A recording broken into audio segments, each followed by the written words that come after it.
नमस्कार, बहुत स्वागत है आप सभी का बंसल न्यूज के इस खास कार्यक्रम आयुष्मान में। मैं हूं आपके साथ जया शर्मा। जैसा कि आप जानते हैं, आयुष्मान में हर बार स्वास्थ्य संबंधी समस्याओं पर कुछ खास जानकारी दी जाती है। तो इसी कड़ी में आज हमारे साथ हैं डॉक्टर मयंक जादौन, जो बंसल हॉस्पिटल में हृदय शल्य चिकित्सा विशेषज्ञ हैं। डॉक्टर जादौन, सबसे पहले बहुत स्वागत है आपका। तो चलिए आयुष्मान की शुरुआत करेंगे और आज हम बात करने वाले हैं हृदय वॉल्व सर्जरी के बारे में। इससे जुड़े हुए तमाम सवाल और उनके जवाब हम डॉक्टर मयंक से लेंगे। शुरुआत करते हैं डॉक्टर मयंक। सबसे पहला सवाल तो यही है, वॉल्व सर्जरी आखिर होती क्या है और कब की जाती है सर? वॉल्व सर्जरी एक तरह की ओपन हार्ट सर्जरी है। वॉल्व सर्जरी तब करी जाती है जब मरीज को सांस लेने में कोई दिक्कत होती है। जैसे मरीज कभी ओपीडी में आता है, वो कहता है हमसे कि डॉक्टर साहब मेरी सांस फूल रही है, मेरे को चलने में दिक्कत हो रही है, या मेरे दिल की धड़कन बढ़ जाती है। तो हम उसका फिर दो तरीके की होती है, सांस फूलने को भी दो तरीके से डिफ्रेंशिएट कर सकते हैं। एक होता है रेस्पिरेटरी कॉजेज़, एक होता है कार्डियक कॉजेज़। फिर हम कार्डियक कॉजेज़ के लिए एवेल्यूएट करवाते हैं। तो फिर हम पेशेंट को देखते हैं, स्टेथोस्कोप लगा कर देखते हैं, फिर हम उसको इको के लिए भेजते हैं पेशेंट्स को। इको की जब रिपोर्ट आती है तो वॉल्व सर्जरी उस केस में इंडिकेटिव होती है। जैसे जब इको की रिपोर्ट में आता है कि किसी वॉल्व में सिकुड़न है जी। या किसी वॉल्व का एक नॉर्मल एरिया होता है। किसी भी हृदय में 4 तरह के वॉल्व होते हैं, एओर्टिक, माइट्रल, ट्राइकस्पिड और पल्मोनरी वॉल्व। जी। अब 4 तरह की वॉल्व में, जैसे यूजुअल इंडिया में फीमेल्स में माइट्रल लेफ्ट साइड का जो हार्ट होता है, इसमें 2 वॉल्व होते हैं, माइट्रल और एओर्टिक। जब वॉल्व सिकुड़ जाए किसी बीमारी की वजह से, वो मैं बताऊंगा आपको, और या वॉल्व में से लीकेज हो, जी। जब उसका कोई भी, या कार्डियोलॉजिस्ट कहते हैं कि अब आपको ऑपरेशन करवाना पड़ेगा क्योंकि वॉल्व का साइज़ आपका एक नॉर्मल से लेके बहुत नीचे चला गया है। अगर हम उस सर्जरी को डिले करते हैं या कुछ नहीं करते हैं तो मरीज को अनियमित धड़कन, जिसको हम पाल्पिटेशंस कहते हैं, हार्ट रिदम बहुत इरेगुलर होती है और मरीज को सांस लेने में दिक्कत होती है। तो जिन कंडीशंस में वॉल्व में सिकुड़न या लीकेज होते हैं, तो उस कंडीशन, सीवियर या मॉडरेट कंडीशंस में, उस कंडीशन से हम वॉल्व सर्जरी के लिए हम उसको मरीज को बोलते हैं कार्डियक सर्जरी में। सर, अभी आपने एक बात कही कि कई पेशेंट आपके पास आते हैं कि उन्हें सांस लेने में तकलीफ हो रही है। तो क्या अगर किसी मरीज को सांस लेने में प्रॉब्लम है तो उन सभी को डरने की जरूरत है? क्या उन सभी को वॉल्व सर्जरी की जरूरत पड़ती है या वो सिचुएशन पर डिपेंड करता है? नहीं, ऐसा मैंने आपको जैसे पहले बताया कि सांस लेने में दिक्कत, ये इसकी 4 ग्रेडिंग्स होती है। कि मरीज जो है, एक तो नॉर्मल है कि मतलब नॉर्मल एक्टिविटी कर सकता है। जैसे न्यूयॉर्क 4 स्टेज है, न्यूयॉर्क हार्ट एसोसिएशन की 4 स्टेजेस हैं कि मरीज नॉर्मल है, उसको नॉर्मल काम करने में कोई दिक्कत नहीं होती है थोड़ी सी। फिर होता है कि नॉर्मल काम करने में थोड़ा थक जाता है, सेकंड स्टेज। फिर नॉर्मल काम करने में, रूटीन नॉर्मल काम मीन्स यहाँ से लेकर 300 मीटर चलना है, 400 मीटर चलने में मोर देन यूजुअल एक्सर्शन होता है। चौथी स्टेज जिसको हम कहते हैं कि सिटिंग में ही उसको दिक्कत हो रही है, सांस फूल रही है। तो सांस फूलने का मैंने जैसे आपको बताया कि 2 वो होते हैं हमें जो एवेल्यूएट करने हैं, या तो फेफड़ों का कारण है या कार्डियक कारण है। अगर फेफड़ों का कारण नहीं है, अगर हम ऑस्कल्टेट करके मतलब स्टेथोस्कोप लगा के देखते हैं, तो डेफिनेटली कार्डियक कॉज होता है। उसके लिए फर्स्ट इन्वेस्टिगेशन हम इकोकार्डियोग्राम करवाते हैं। अगर इकोकार्डियोग्राम में आता है कि आपके वॉल्व बहुत सिकुड़ गया है या लीकेज बहुत हो गई है, और ईसीजी में आता है कि आपकी धड़कन अनियमित हो गई है, जिसको एट्रियल फिब्रिलेशन कहते हैं, उस कंडीशंस में फिर हम पेशेंट्स को बोलते हैं कि आपको वॉल्व सर्जरी की ज़रूरत पड़ेगी। अगला सवाल मेरा यह है सर आपसे कि हृदय या रक्त वाहिकाओं में जब वॉल्व खराब होता है तो उसके सिम्टम क्या होते हैं? पेशेंट कैसे पहचाने, या कौन सी ऐसी परिस्थितियां होती हैं कि उन्हें लगता है कि अब शायद हमें डॉक्टर के पास जाने की जरूरत आन पड़ी है? बिल्कुल, जैसे मैंने आपको बताया सांस लेने में दिक्कत। सांस लेने में दिक्कत मीन्स कोई मरीज कहता है कि मेरी थोड़ा सा चलता हूँ, मेरी सांस फूल जाती है, जो इन जनरल। वॉल्व सर्जरी की खासियत मैं पहले बता दूं आगे बढ़ने से पहले, कि ये लो सोशियो इकोनॉमिक स्टेटा, मतलब गरीब तबके में ज़्यादा होती है। जी। तो जैसे कोई फीमेल आया या मेल आया कि डॉक्टर साहब मेरे को सांस लेने में दिक्कत हो रही है, मेरी सांस फूल जाती है, मेरे को चेस्ट पेन होता है, मेरे को ऐसा लगता है कि मेरा हार्ट धड़क रहा है, तेज़ी से धड़क रहा है, या निकल निकल के बाहर आ रहा है, जैसे पाल्पिटेशंस कहते हैं। या मरीज कभी कहता है कि मैं एक आध बार मेरे को चक्कर भी आने की लग रहा था, मेरे को लाइट हेडेडनेस हो रही थी। तब हम सोचते हैं कि इसको, फिर हम स्टेथोस्कोप लगा के देखते हैं, फिर मैंने बताया इको कराते हैं। तो डिस्निया मीन्स सांस फूलना, छाती में दर्द, दिल की धड़कन अनियमित हो जाती है, जो ईसीजी पे भी दिखती है और मरीज भी खुद बताता है इसको। और बहुत क्रोनिक कंडीशंस में, जिसको गांव का मरीज है 10-12 साल से वॉल की समस्या, इसको इग्नोर करता जा रहा है। वॉल के संग एक अच्छी चीज़ ये है कि वॉल की बीमारी आपको कुछ समय देती है। एक्चुअल में हार्ट एमआई होता है कार्डियक सर्जरी में, जैसे कोरोनरी आर्टरी, उसके मुकाबले तो मरीज इग्नोर करता है।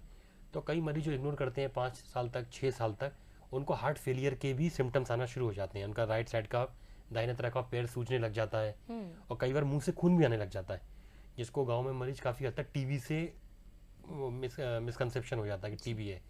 तो सांस फूलना, धड़कन, अनियमित धड़कन, या एकदम से फेलियर के सिम्टम्स मीन्स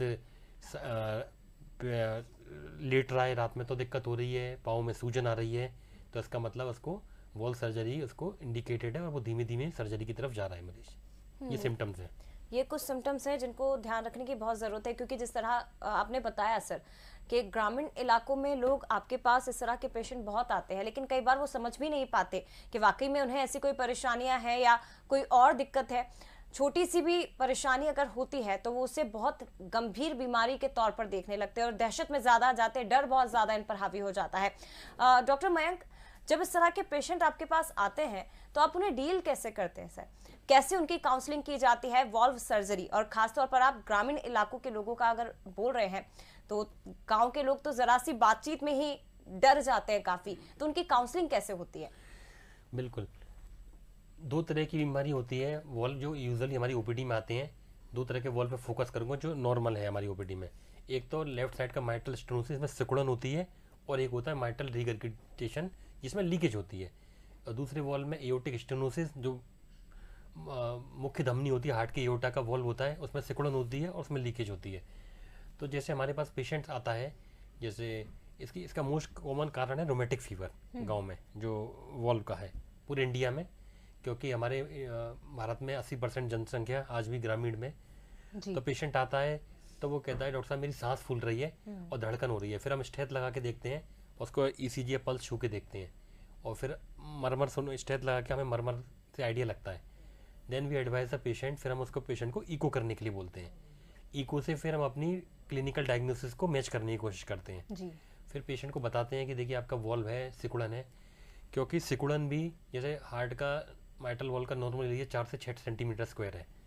इको कराया, पेशेंट ओपीडी में आया, हमारे हॉस्पिटल में जैसे आते हैं 0.7 सेंटीमीटर स्क्वायर, तो एरिया बहुत कम हो गया। ये एरिया एकदम से कम नहीं होता, ये 10 साल की एक प्रोसेस है लंबी, जिसको लोग इग्नोर करते रहते हैं। तो फिर वो सर्जरी की स्टेज में पहुंच जाती है। अगर स्टार्टिंग में आप कर लें तो एक कार्डियोलॉजी वाले इसको बैलून माइटल वेलवॉटमी, बैलून से फुला भी देते हैं, लेकिन 4 सेंटीमीटर का एरिया 0.7 या 1 या 1.5 तक जो भी है वो एक दिन में नहीं बनता, वो कम से कम बनता है 10 साल में, 12 साल में जी। तो पेशेंट आता है तो फिर हमको समझाते हैं कि देखिए आपने इग्नोर किया तो आपको वॉल से उसकी ज़रूरत है। फिर पेशेंट हमसे पूछता है कि अगर मैं ऑपरेशन ना कराऊँ तो दवाई से ठीक हो जाएगा। तो फिर हम उनको बताते हैं अगर लेफ्ट साइड के हार्ट की सिकुड़न में, माइट्रल वॉल में अगर आपने ऑपरेशन नहीं कराया तो धड़कन तो यही रहेगी, सांस भी फूलने में बढ़ती चली जाएगी, हार्ट फेलियर होगा, फिर क्लॉट्स ही बनने लग जाते हैं left side of the heart में। अगर वो पेशेंट नहीं मानता है तो वो क्लॉट्स क्या होते हैं, उसको ब्रेन में भी जा सकते हैं, आई में भी जा सकते हैं, बॉडी किसी पार्ट में जा सकते हैं। तो पेशेंट को हम समझाते हैं अगर आप नहीं कराओगे तो जो समस्या हो रही हैं उसके अलावा आपको लकवा भी मार सकता है जी। तो ऐसा लकवा मारता भी है कई पेशेंट्स में, और 2-2, 3-3 एपिसोड्स होते हैं एक साल में।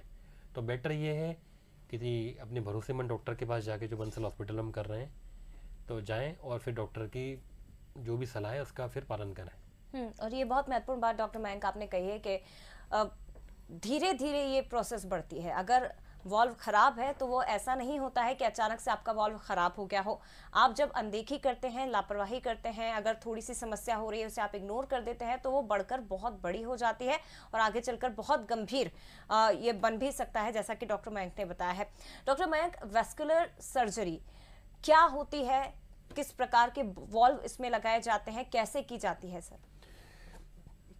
अब जैसे हमने किसी मरीज को बताया कि हम 2 तरह के वॉल्व्स होते हैं, हमने अगर पेशेंट रेडी है कि डॉक्टर साहब मैं ऑपरेशन करवाने के लिए तैयार हूँ, तो 2 तरीके के पेशेंट्स होते हैं, 60 साल से ऊपर के और 60 साल से नीचे के पेशेंट्स किसी भी ओपन हार्ट सर्जरी में। तो 2 तरीके के वॉल्व होते हैं, एक मेटल के होते हैं, धातु के वॉल्व कहते हैं जिसको हम, एक जानवर की चमड़ी से या जानवर की जुगुलर वेन से या जानवर के किसी भी वो वाइन पेरिकार्डियम से बनाए जाते हैं वॉल्व। तो एक तरफ होते हैं मेटल वॉल्व्स, धातु के वॉल्व जो सस्ते आते हैं, और एक तरफ जो जानवर के उससे बनाए जाते हैं, तरह तरह के वॉल्व्स आ रहे हैं इंडिया में अब, का मैन्युफैक्चर भी हो रहे हैं। वो वॉल्व्स होते हैं तीन गुना करीब महंगे मेटल वाले वॉल्व के। तो दो तरीके के वॉल्व्स के लिए हम सजेस्ट करते हैं। 60 ईयर से कम के लोगों में हम यूजुअली प्रेफर करते हैं कि मेटल का वॉल्व डलवाए पेशेंट। मैं बताऊंगा आगे क्यों ऐसा। और 60 ऊपर से ईयर से ऊपर के पेशेंट्स में हम कहते हैं कि आप टिश्यू वॉल्व डलवाइए, इसको हम टिश्यू वॉल्व कहते हैं।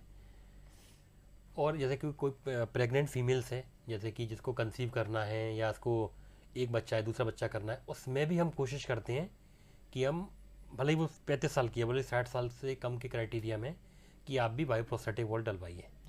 इसका एक कारण है, जो मेटल का वॉल्व हम डलवाते हैं उसमें मरीज को खून पतला करने की दवाई आजीवन खानी पड़ती है, और उसकी लाइफ एक्सपेक्टेंसी वॉल्व की 100 ईयर्स तक हम कहते हैं। अगर कोई वो तो खून पतला करने की दवाई इसलिए खाती है क्योंकि हम जब ऑपरेशन करते हैं तो वो एरिया रॉ हो जाता है, तो उसमें क्लॉट बनने के चांसेस रहते हैं। तो 60 साल से ऊपर के कम लोगों में क्या है, तो क्लॉट ना हो उसके लिए हम एक खून पतला करने की ब्लड थिनर मेडिसिन देते हैं, जिसके अपने अपने साइड इफ़ेक्ट्स हैं, और उसकी लेकिन लाइफ एक्सपेक्टेंसी 100 ईयर्स है। धातु के वॉल्व जो है बायोलॉजिकल वॉल्व, उसकी लाइफ एक्सपेक्टेंसी 10 से 12 ईयर्स है एक्चुअल में आज मेडिकल साइंस में। उसको बात क्या है कि अगर मेटल का वॉल्व सही चलता है, अगर मरीज अपने पर कंट्रोल करता है और 3-3 2-2 महीने डॉक्टर की सलाह पे जांच करवाता रहता है, तो वो वॉल्व लाइफ एक्सपेक्टेंसी बहुत ज़्यादा है। बायोलॉजिकल वॉल्व उसे उसमें दोबारा ऑपरेशन करने की ज़रूरत नहीं पड़ेगी। बायोलॉजिकल वॉल्व में आपको 10 to 15 ईयर्स के बाद दोबारा ओपन हार्ट सर्जरी की ज़रूरत पड़ती है जी।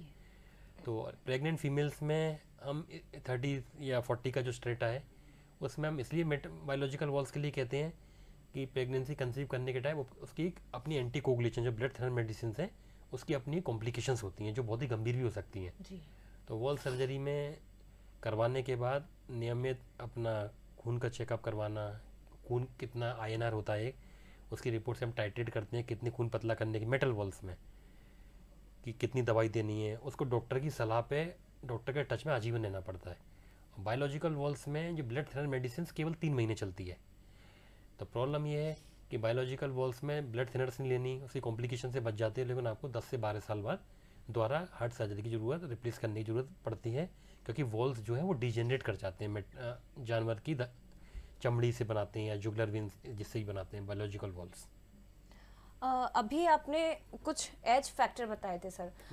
सवाल मेरा यह है कि जो वॉल्व खराब होने की जो बीमारी जो बढ़ रही है, ये किस एज ग्रुप में सबसे ज्यादा इस वक्त दिखाई दे रही है? किस एज के पेशेंट सबसे ज्यादा आपके पास आते हैं? हमारे पास अधिकतर पेशेंट्स आते हैं 25 से 45 ईयर्स के, वॉल्व सिकुड़न है या उनको वॉल्व की लीकेज है। हाँ। देखिए सिकुड़न जिसको हम स्टेनोसिस कहते हैं अपनी मेडिकल साइंस में, और रिगर्जिटेशन जिसमें वॉल्व लीकेज है, दोनों अलग अलग तरह की चीज़ है। सिकुड़न वाले मरीज आते हैं वो 20 से 45 वाली एज में अधिकतर रहते हैं, कोई स्पेसिफिक नहीं है, लेकिन मेजर पेशेंट जो आ रहे हैं मैं आपको वो बता रहा हूँ कि वो उस एज में आते हैं। और लीकेज के अलग अलग कारण हो सकते हैं। लीकेज के लिए इन्फेक्टिव एंडोकार्डाइटिस में हार्ट में कोई इन्फेक्शन हो गया हो, या हाइपरटेंशन से कई बार धमनी फट जाती है जिसको हम एओर्टिक डिसेक्शन करते हैं, तो उसमें एओर्टिक वॉल्व में भी लीकेज हो सकता है, वो 60 साल में भी हो सकता है। और जैसे किसी पेशेंट्स को कोई हड्डी की बीमारी जिसको एनकाइलोजिंग स्पॉन्डिलाइटिस कहते हैं, या कोई कनेक्टिव टिश्यू डिसऑर्डर्स हैं, और वैसे तो कारण 10-12 हैं वॉल्व के अपने, लेकिन अगर मेजर जो OPD में हम देखते हैं अपने इंडिया में मेजर हॉस्पिटल्स में, तो 20 से 45 साल तक के लोगों ज़्यादा आते हैं वॉल्व की बीमारी लेकर। 25 की एज से अगर वॉल्व खराब होने की समस्या शुरू हो रही है तो ये इसे नॉर्मल माना जाएगा सर, या इसे बहुत उतनी ही गंभीरता के साथ अब लेना होगा, खासतौर पर यूथ को? अगर 25 की ईयर्स पे वॉल्व ख़राब आपको किसी डॉक्टर ने बता दिया तो उसको बहुत गंभीरता से लेना होगा। यूजुअली लोग इसको इग्नोर इसलिए करते हैं क्योंकि मैंने जैसे पहले बताया, कोरोनरी आर्टरी डिजीज़ में क्या होता है, हार्ट एकदम से इसको अटैक आता है जी। तो लोग क्या सोचते हैं कि attack is a major thing. Valve surgery में मीन्स कि मेरी सांस फूल रही है, कोई बड़ी चीज़ नहीं है ये। धीमी धीमी करके हार्ट एक एडेप्ट करता है उस चीज़ को, फिर हार्ट के चैम्बर्स जो होते हैं 4 चैम्बर्स की डायमेंशन बढ़ना शुरू हो जाती है जी। जितना, जैसे मैंने पहले बताया, अगर 25 साल में 26 साल में अगर डॉक्टर ने आपको इंडिकेशन बोला कि आप ओपन हार्ट करा लीजिए, आपका बिल्कुल इंडिकेशन बन रहा है, आप उस चीज़ को डिनाई करते जाते हैं, तो आपका हार्ट की धड़कने की क्षमता, जिसको हम ईएफ कहते हैं, वो धीमे धीमे कम होना शुरू हो जाती है। तो जैसे जैसे एज प्रोसीड करती है, हार्ट का ऑपरेशन के बाद रिकवरी की संभावना धीमे धीमे कम होना शुरू हो जाती है। तो बेटर ये है कि आप अगर डायग्नोस हो गया है तो नियमित फॉलोअप, जो आपको एडवाइस कर रहे हैं डॉक्टर, उसको आप बिल्कुल फॉलो करिए। डॉक्टर मयंक, वॉल्व सर्जरी जब करवाई जाती है तो ये आपकी पूरी लाइफ टाइम के लिए एक सॉल्यूशन है, या एक बार अगर किसी पेशेंट ने सर्जरी करवा ली तो दोबारा उसको जीवन में या लाइफ में कभी भी सर्जरी की जरूरत पड़ सकती है? क्या ये एक बार ही होता है, इससे पूरा सॉल्यूशन हो जाता है? मैं जैसे बताया कि मेटल की वॉल्स में जैसे डालते हैं, धातु के वॉल्व हैं जिनकी लाइफ एक्सपेक्टेंसी हम कहते हैं कि 100 साल तक चलेंगे, बशर्ते कि आप नियमित ब्लड थिनर्स मेडिसिन लेते रहें। हाँ।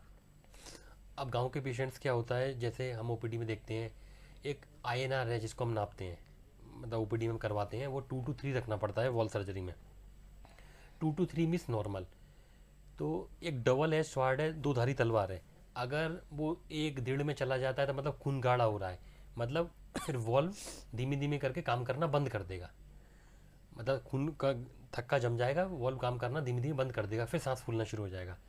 अगर 3 से ऊपर जाके जैसे 4, 5, 6, 7, कई पेशेंटों का 8 भी हो जाता है, उसमें क्या होता है, पेशेंट्स को अपने आप स्पॉन्टेनियस ब्लीडिंग भी शुरू हो जाती है, पेशाब में हो गई या ब्रेन में हो गई, स्ट्रोक हो गया, या कहीं से भी मतलब लेटरिन के रास्ते ब्लीडिंग शुरू हो गई।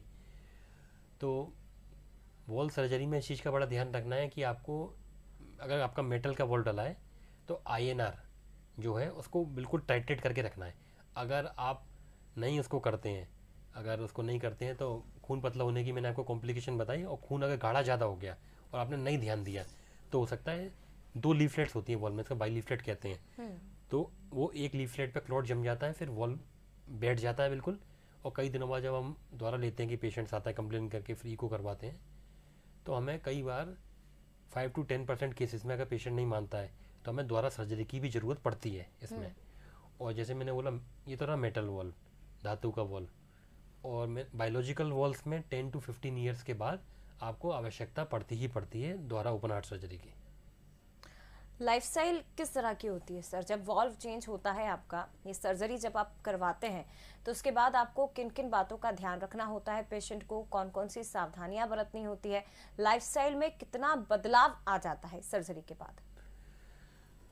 यूजुअली जैसे हमने आज ऑपरेशन किया, 7 डेज आफ्टर 5 to 6 डेज हम पेशेंट्स को डिस्चार्ज कर देते हैं अपनी हॉस्पिटल से। फिर धीमे धीमे करके इसकी ओपन हार्ट सर्जरी में जो हड्डी काटी जाती है वो जुड़ना शुरू होती है, तो 1-1.5 महीने में patient within 1 to 1.5 months patient अपने नॉर्मल रूटीन की तरफ धीमे धीमे चलना शुरू हो जाता है। तो फिर हम, और फिर नॉर्मल रूटीन को कर सकता है, ड्राइविंग कर सकता है, सीढ़ियाँ चढ़ सकता है, और पेशेंट को फिर सांस लेने की दिक्कत या दिल की धड़कन, जिसकी हम दवाइयाँ भी देते हैं पोस्ट ऑप में भी, धीमे धीमे उसको महसूस होता है पेशेंट को। उसके बाद जो पेशेंट को सबसे बड़ी सावधानी की ज़रूरत है कि पेशेंट को ओपन हार्ट सर्जरी के बाद अपना वजन नहीं बढ़ने देना है। अगर नमक का सेवन ज़्यादा करेगा, फ्लूइड वगैरह का भी हम कहते हैं कि 2-2.5 लीटर तक पानी पियो, पानी means all forms of liquid, coconut water या पानी जो भी पी रहे हैं, ऑल फॉर्म्स ऑफ लिक्विड। अगर पेशेंट का, क्योंकि जैसे जैसे पेशेंट का वजन बढ़ता है, पेशेंट मान लीजिए ऑपरेशन के टाइम पे 40 किलो का था, ऑपरेशन के बाद 1 साल के अंदर 55 किलो का हो जाएगा, तो हार्ट को पंप करने के लिए पहले 40 किलो के आदमी को सपोर्ट करना पड़ रहा था, 55 किलो के इसको सपोर्ट करना पड़ रहा था। तो वजन नहीं बढ़ने देना है और प्रिकॉशंस करनी देनी है अपना। अगर मेटल का वॉल डला है तो नियमित डॉक्टर जैसे आपको प्रिस्क्राइब कर रहे हैं, खून पतला करने की जांच करनी है, अपना आईएनआर जिसको कहते हैं, और खाने पीने में हरे पत्ते की सब्जी का हम मेटल वॉल डालते हैं तो परहेज बताया जाता है, क्योंकि वो एसीट्रोम की दवाई जब हम देते हैं तो खून पतला करने की, अगर हमारे पत्ते की सब्जी जैसे पालक वगैरह या ज़्यादा खाते हैं तो दवाई का असर कम हो जाता है, फिर खून गाढ़ा होना शुरू हो जाता है। प्रिकॉशंस में मैं फिर बताना चाहूँगा, हरे पत्ते की सब्जी मेटल वॉल्स में, वजन नहीं बढ़ने देना है, फ्लूइड का इनटेक जितना डॉक्टर प्रिस्क्राइब करे उतना ही लेना है, कुछ डॉक्टर बोलते हैं 2.5-3 वो इको रिपोर्ट के हिसाब से, और नमक का सेवन कम करना है। अदरवाइज़ अगर सब चीज़ें, और आईएनआर करवाते रहना है, अगर पेशेंट सब चीज़ों को फॉलो करता है तो मैंने ऐसा भी देखा है अपने ट्रेनिंग में कि पेशेंट 25-25 साल भी ओपन हार्ट सर्जरी के वॉल के बाद उन्हें दोबारा वॉल की सर्जरी की ज़रूरत नहीं पड़े। खाने पीने का परहेज सर लाइफ टाइम रहता है क्या? कितने समय तक रहता है कि आपको क्या खाना है और क्या नहीं खाना है, जो प्रिकॉशंस आप देते हैं? इन जनरल आप not only in wall surgery, हाँ, आपको इन जनरली वजन बढ़ना कोई भी अच्छा सिम्टम नहीं है बिल्कुल। अगर एक्सरसाइज करी जाए। हाँ, तो हमारी तरफ से केवल थोड़ा सा नमक कम खाइए, हरे पत्ते की सब्जी कम खाइए, उसके अलावा हमारी तरफ से कोई वो नहीं है कि चिकन खाना चाहता है पेशेंट या नॉन वेज वेज वगैरह। बट आप अपना वजन को अनियमित रूप से एकदम से ना बढ़ने दें, क्योंकि हार्ट पे लोड पड़ेगा। अदरवाइज हमारी तरफ से एज सच कोई प्रिकॉशंस नहीं रहते हैं, और पेशेंट फॉलोअप में आते रहते हैं। आईएनआर वगैरह का समझा दिया जाता है उनको कि वो खून पतला करने की जांच, और अगर सब कुछ ठीक रहता है तो ईयरली हम इको करवा लेते हैं कि हमारा वॉल सही चल रहा है या नहीं चल रहा। जी। अदरवाइज कोई ऐसा स्पेसिफिक प्रिकॉशन नहीं है वॉल सर्जरी में। ओके। अगर किसी पेशेंट को पहले से ही कोई दिक्कत हो, कोई परेशानी हो, कोई बीपी का पेशेंट है या डायबिटीज़ या शुगर है उसे, तो क्या उसे भी ये सजेशन दिया जाता है कि वो वॉल्व चेंज करवा ले, या उसमें थोड़ी सी और परेशानियां होती, कोई जोखिम होता है? अगर कोई डायबिटीज़ का पेशेंट है, उसको अगर वॉल्व खराब है उसका, जी। तो डायबिटीज़ से ऑपरेटिव रिस्क, जैसे किसी पेशेंट का वॉल्व का 2% है तो 4% हो जाता है। डायबिटीज़ या ब्लड प्रेशर या फैमिलियल कोई हिस्ट्री है आपकी, या आपका कोलेस्ट्रॉल बढ़ा रहता है, कोई भी कोमॉर्बिडिटीज़ मीन्स वॉल्व की बीमारी के साथ अगर कोई भी फैक्टर और एसोसिएटेड है, तो जाहिर सी बात है कि डायबिटीज़ के साथ किसी भी ऑपरेशन को कराएंगे तो सावधानी ज़्यादा बरतनी पड़ेगी ऑपरेशन के टाइम पे भी। ऑपरेशन के बाद वूंड जो होता है वो इन्फेक्ट ना कर जाए, और अगर ऑपरेशन के बाद सब कुछ ठीक होकर घर चला जाता है मरीज़, तो आपको उसको शुगर को बहुत कंट्रोल में रखना पड़ेगा। नहीं तो अगर शुगर पे को कंट्रोल में नहीं होगा तो फिर कॉम्प्लिकेशंस या कोई भी अनियमित धड़कन वगैरह सारी चीज़ें जो भी डायबिटीज़ के कॉम्प्लिकेशन होते हैं वो साइड बाय साइड चलते रहेंगे। ओके। मैंने कहीं पढ़ा था सर कि एक तो वॉल्व रिप्लेसमेंट जो आप बता रहे हैं सर्जरी, और एक वॉल्व रिपेयर, ये दोनों मरीज की कंडीशन पर ही डिपेंड करता है कि उसकी स्थिति कैसी है, उसके बाद ही एक्सपर्ट या जो सर्जन्स होते हैं वो ये डिसीजन लेते हैं कि इसमें रिपेयरिंग की ज़रूरत है या फिर इसे रिप्लेस ही करना सही होगा। बिल्कुल। मैंने जैसे बताया कि वॉल्व की बीमारी दो तरह की होती है। ये स्टेनोसिस मीन्स सिकुड़ गया वॉल्व, कैल्शियम जमा हो गया या सिकुड़ गया, या फाइब्रोसिस मीन्स चिपक गया या लीकेज है। जी। तो सिकुड़न वाले में अधिकतर अगर बहुत ज़्यादा सिकुड़ा होता है तो वॉल रिपेयर नहीं हो सकता। अधिकतर वॉल रिपेयर हम ट्राई करते हैं जिसमें लीकेज होता है वॉल में, उसके लिए भी हम इको करते हैं। इको से देखते हैं कि वॉल्व की जो लीफलेट है कंडीशन कैसी है। जी। इको करते हैं ओपीडी में, फिर ओटी में एक टी प्रोब डाल के देखते हैं। अगर हमें लगता है कि वॉल रिप्लेस नहीं करना पड़ेगा, रिपेयर से काम हो जाएगा, तो हम ये फैसला ये सोच के लेते हैं अगर वॉल रिपेयर हो सकता है लीकेज में तो हम रिपेयर ही करने की कोशिश करते हैं, क्योंकि हम भी नहीं चाहते किसी वॉल को रिप्लेस करके किसी पेशेंट को एंटीकोगुलेशन या ब्लड थिनर्स पे रखा जाए, जैसे मेटल वॉल रिप्लेस करके डालते हैं, क्योंकि एंटीकोगुलेशन या ब्लड थिनर्स की अपनी कॉम्प्लिकेशंस होती हैं जैसे मैंने बताया। जी। तो एक कंडीशन डिपेंड करती है कि वॉल आपका रिपेयर करने लायक है या नहीं। जी। ये कितनी सेफ है सर इस वक्त? जो तमाम ऑडियंस आपको देख रही होगी उनके दिमाग में, क्योंकि शुरुआत में ही मैंने आपसे ये पूछा था कि सर्जरी का नाम सुन के ही नॉर्मल लोग डर जाते हैं कि सर्जरी होनी और घबरा जाते हैं, तो ये जो पूरी प्रोसेस है वॉल्व रिपेयर की या सर्जरी की, कितनी सेफ है? अब आज का 2025 में इंडिया में अगर देखा जाए, व्हेन एवरी अदर फैक्टर सब कुछ फैक्टर्स नॉर्मल हैं, तो ओपन हार्ट सर्जरी है 3 to 4% रिस्क रहता है अमूमन। लेकिन जब हम अपने हॉस्पिटल में करते हैं, जैसे कि 25 वॉल्व के ऑपरेशन करें, तो बाय गॉड्स ग्रेस हमारे 23 से 24 मरीज ठीक जाते हैं। जी।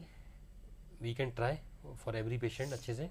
तो ओपन हार्ट सर्जरी में वॉल्व सर्जरी काफ़ी हद तक जैसे जैसे मेडिकल फैसिलिटी एडवांस कर रही हैं, नई नई टेक्नोलॉजीज आ रही हैं, पोस्ट ऑफ केयर इंप्रूव कर रही है, इंटेंसिव केयर इंप्रूव कर रही है जी। वॉल्व की क्वालिटी भी इंप्रूव कर रही है।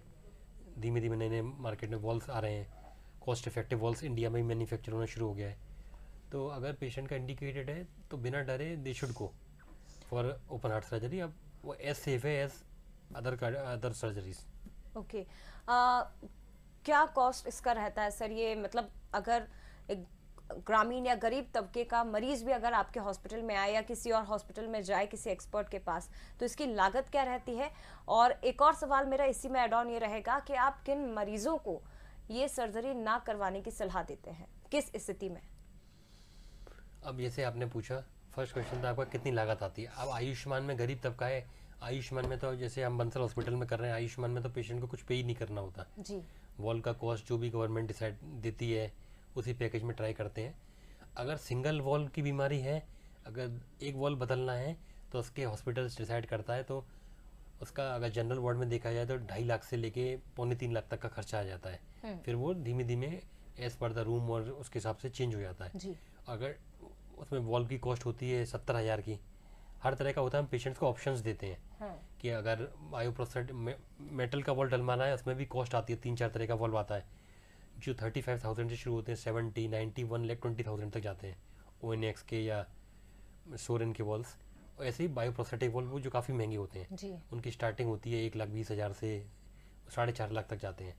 तो डेट डिपेंड्स ऑन द, अगर मिनिमम अगर कुछ कॉस्ट इफेक्टिव अगर मिडिल क्लास के आदमी को कैश में करवाना है, मतलब आयुष्मान कार्ड नहीं है, तो उसका 2.5 लाख से 2.25 लाख से बोलूँगा मैं, 3 लाख तक का खर्चा सिंगल वॉल का आएगा। और डबल वॉल का आप पूछें तो 4, 4.25, 4.5 तक पहुँच जाएगा खर्चा।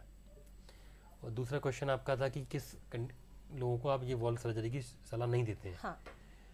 अब जैसे किसी पेशेंट को, जैसे कि हार्ट का पंपिंग एक्शन है काफ़ी लंबे समय से, बहुत, जैसे हार्ट का नॉर्मल पंपिंग इजेक्शन फ्रैक्शन इसको कहते हैं 55 to 60% होता है जी। आपको 25 साल में बीमारी हुई और 40 साल तक आपने कुछ नहीं किया, आपका हार्ट का चैम्बर धीमे धीमे, जो जैसे मैंने बताया EF मतलब इजेक्शन फ्रैक्शन, हार्ट धीमे धीमे चैम्बर्स डायलेट हो रहे हैं, आपको सांस फूल रही है, धड़कन अनियमित हो रही है, कोरोनरी आर्टरी डिजीज़ की तरह MI वगैरह नहीं आ रहा, तो आप उसको इग्नोर करते हैं। फिर 40 साल में से पेशेंट आता है, फिर हम उसका EF देखते हैं, किसी का 15% भी हो जाता है, किसी का मतलब दिल ही नहीं धड़कता है, या किसी को कोमॉर्बिडिटी से लिवर फेल हो जाता है, राइट साइड हार्ट फेलियर हो जाता है, या लिवर के एंजाइम्स बढ़ जाते हैं, या रिकरेंट मतलब बार बार हार्ट फेलियर हो रहा होता है जी। या इसको स्ट्रोक हो रहा होता है क्लॉट की वजह से, तो फिर ऐसे पेशेंट्स में हम सर्जरी को अवॉइड करने की कोशिश करते हैं जी। या फिर बहुत ज़्यादा हाई रिस्क बता के करते हैं, लेकिन अधिकतर अगर इंडिकेशन नहीं बनता तो फिर ऑपरेशन नहीं करते। बहुत महत्वपूर्ण जानकारी डॉक्टर मयंक आपने दी है, क्योंकि जानना लोगों के लिए ज़रूरी था कि वॉल्व सर्जरी है क्या, कैसे होती है, इसमें रिस्क क्या होते हैं। लेकिन ये बिल्कुल तय है कि अगर किसी को ज़रूरत है, उसकी वॉल्व सर्जरी होती है, तो उसकी लाइफस्टाइल पूरी तरह से ठीक रहेगी, वो नॉर्मल जीवन बाकी लोगों की तरह आसानी से जी भी सकता है। फिलहाल बहुत धन्यवाद आपका डॉक्टर मयंक जादौन, हमारे साथ जुड़ने के लिए और इतनी महत्वपूर्ण जानकारी हमारे दर्शकों तक पहुँचाने के लिए। धन्यवाद। तो इसी के साथ आयुष्मान में फिलहाल के लिए इतना ही। देश और दुनिया की बाकी बड़ी खबरों के लिए आप देखते रहिए बंसल न्यूज। नमस्कार।